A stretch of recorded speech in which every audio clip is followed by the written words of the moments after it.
And joining me is Dr. Asim Malhotra, who is an NHS-trained consultant cardiologist whose new book is called The 21-Day Immunity Plan. Dr. Malhotra, why has it been for so long the belief that the NHS is there to cure our ills rather than prevent us from getting to them in the first place? It's a very good question, Nihal. I think there's lots of factors behind that. I think one of them is a kind of misperception or misunderstanding about what modern medicine can do. And the reality is, when we look at what determines our health, most of that happens way before you get into the hospital grounds. These are called the wider determinants of health: lifestyle, even socioeconomic circumstances, psychological stress from, poor sort of low wages, difficult sort of working conditions. All these things play in, and they're the most important determinants of our health. Now, the reasons these perceptions or misperceptions persist is there are huge industries, obviously, that profit from messaging around whether it's selling you or promoting the latest drug, blockbuster drug, which, when you break it down, in most cases, is not as good as people believe them to be when you look at the data. So I think it's really, a lot of it is really, I would say, we have the corporate capture, if you like, of public health. And that even applies to foods. A lot of foods that are people, because most people actually value their health more than anything else. When you look at international surveys, ask people what's most important to you in life, it's their health. They put their health number one, most people.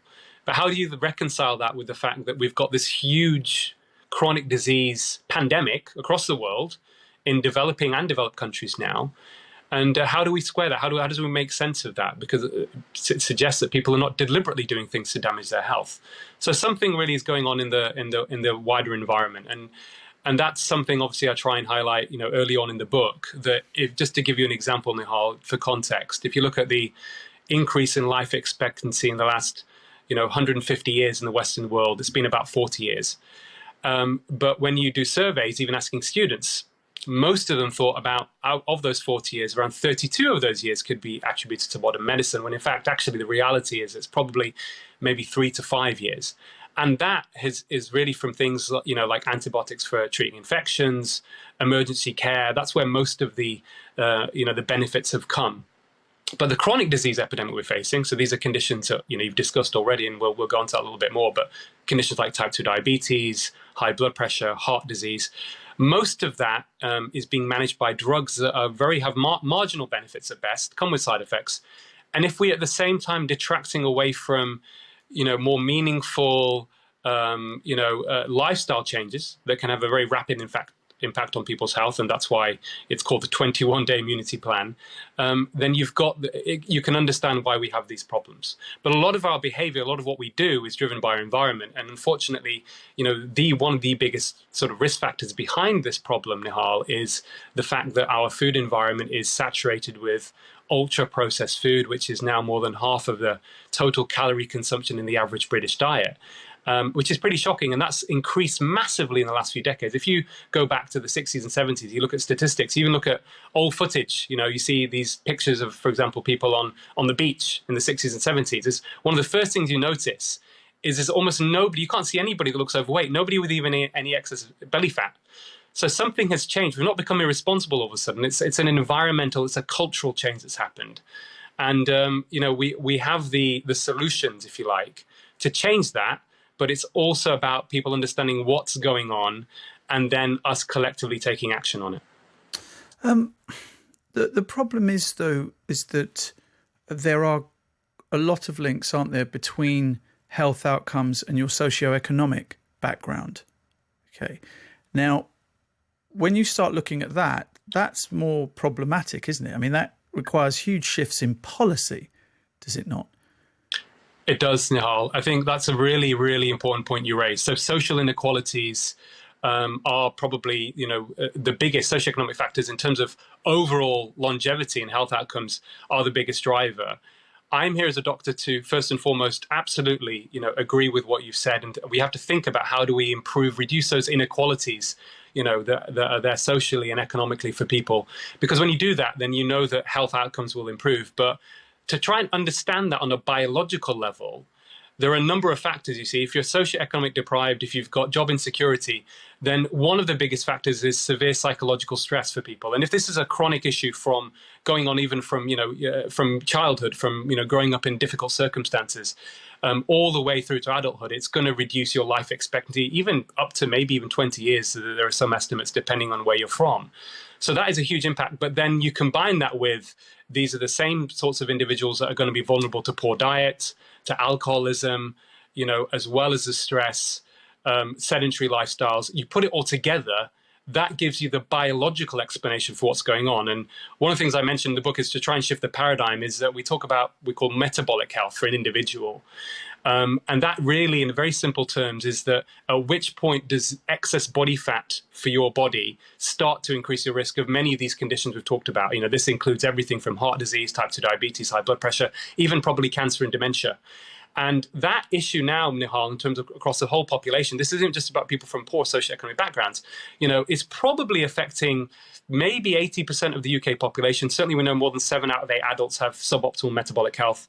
But just to emphasize about the issue about socioeconomics, you're absolutely right, but we're all vulnerable to this. I mean, look at, for example, a great example is really, this has been highlighted in the last few months, is our own Prime Minister, Boris Johnson.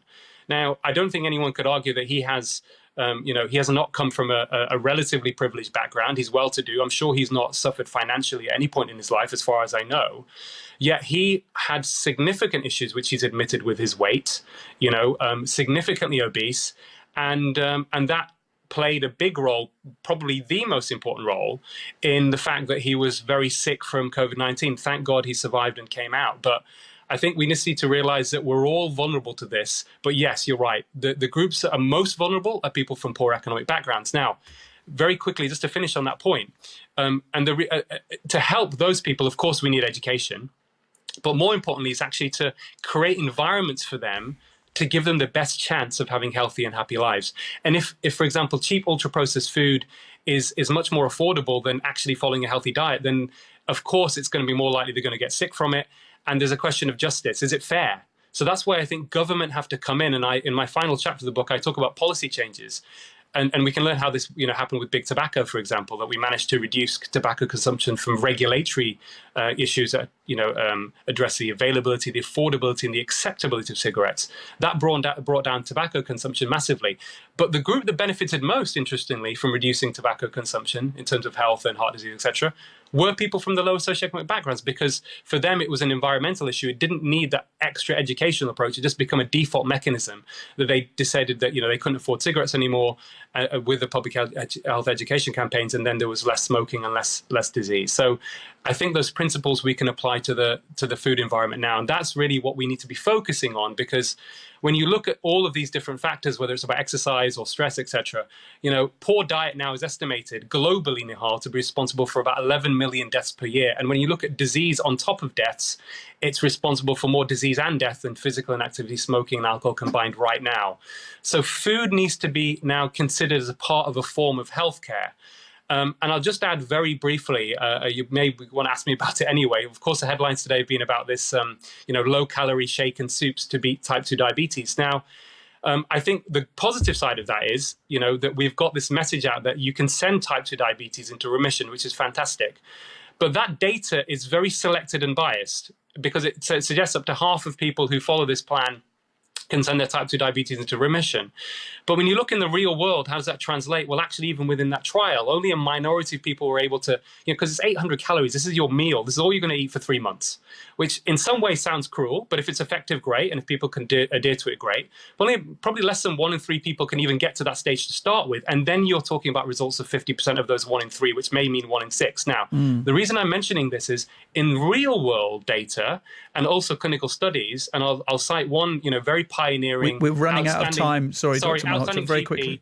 You can do this from real food without counting calories, low carbohydrate, cut the ultra-processed food out. David Unwin, Southport GP, has shown remission rates in his patients almost up to 50% within 30 months, of 150 patients without this restriction, eating real food, changing the culture, and people are benefiting. He saved tens of thousands of pounds of NHS money as well. So it is, in my view, we need to give patients that option as well. And if they choose a shake, great. But most of them, in my experience with my patients, would want to go through a real food, cut out the ultra-processed food, cut the low quality carbohydrates and sugar, and they will feel healthier and happier, and also probably send the type 2 diabetes into remission.